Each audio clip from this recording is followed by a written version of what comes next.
Itu mantan presiden Asosiasi Psikolog Amerika, Profesor Martin Seligman bilang bahwa segala ukuran kemajuan umat manusia sedang naik drastis, kecuali mental health, kecuali kesehatan mental. Dan salah satu yang utama adalah wabah kesepian ini, loneliness ini. Jadi kita ini semakin banyak hiburan, tapi nyatanya semakin depresi. Semakin mudah kenal dengan siapapun di medsos, tapi nyatanya semakin kesepian. Dan kesepian itu salah satu pemicu utama orang bunuh diri.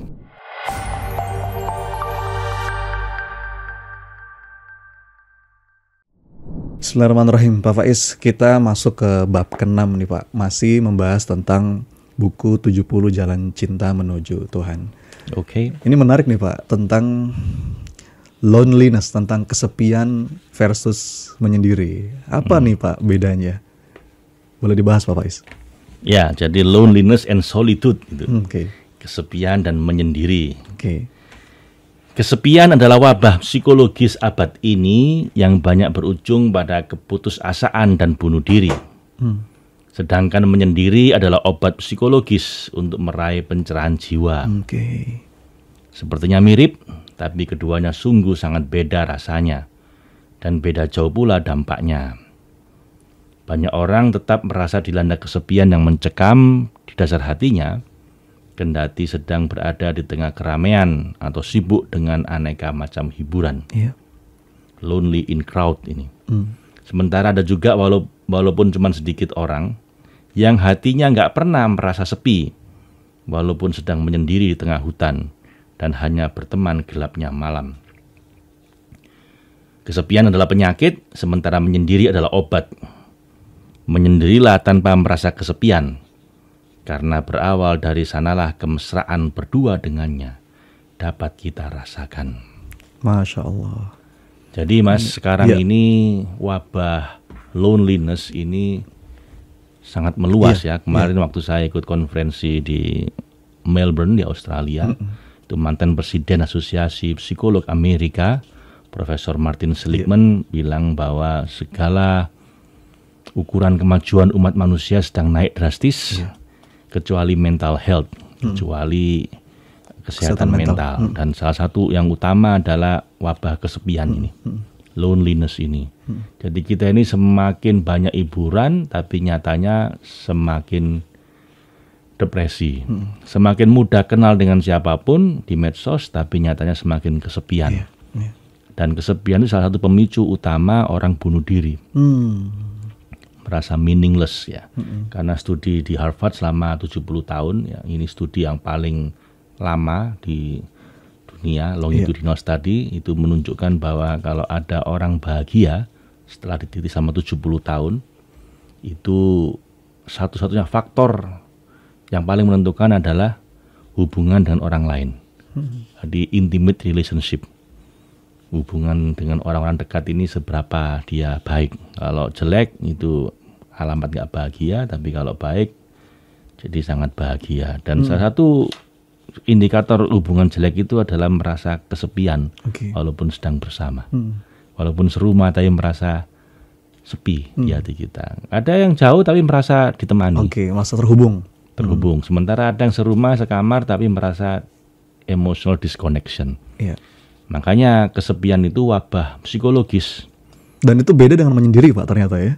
Beda, karena menyendiri itu kita dengan sengaja sendirian, solitude, tapi nggak pernah merasa kesepian. Kenapa?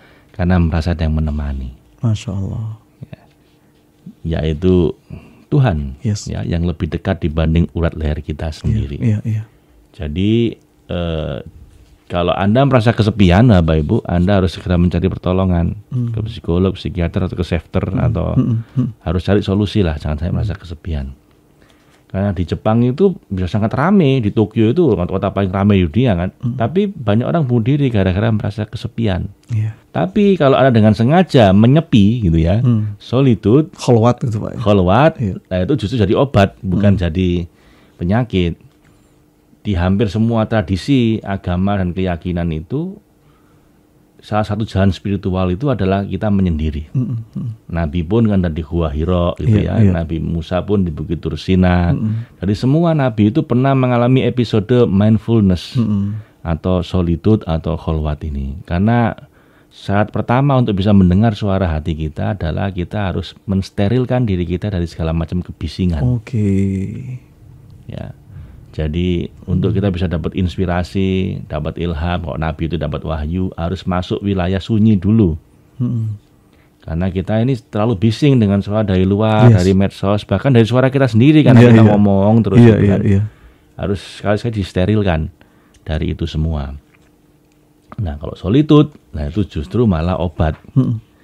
Kenapa kok bisa jadi obat? Karena dengan solitude itu, dengan sengaja menyendiri, lalu hanya berdua dengan Tuhan, kita kayak dapat vaksin, Mas.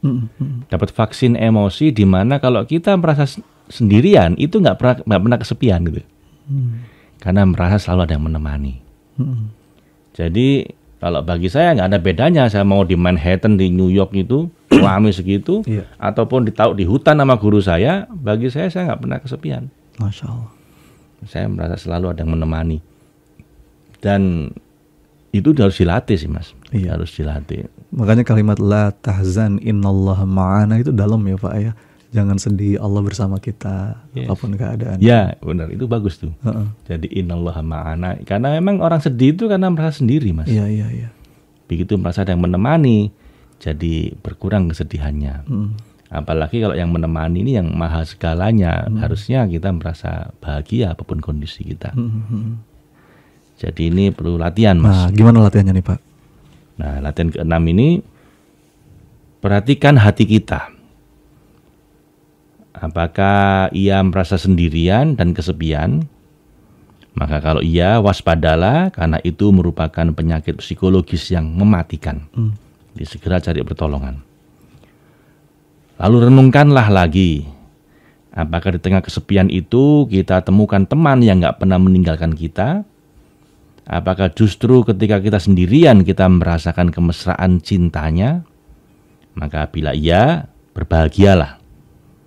Karena itu tandanya kita berada di jalan menuju pencerahan jiwa. Masya Allah. Jadi kalau kesepian jalan menuju gangguan jiwa. Ya, kalau menyendiri jalan menuju pencerahan jiwa. Jadi Anda the saint and the madman. Mau jadi orang gila atau mau jadi orang tercerahkan. Iya, Masya Allah. Jadi luangkan waktu untuk menyendiri ya Pak, dan temukan kesadaran bersama Allah. Makasih Pak Faiz.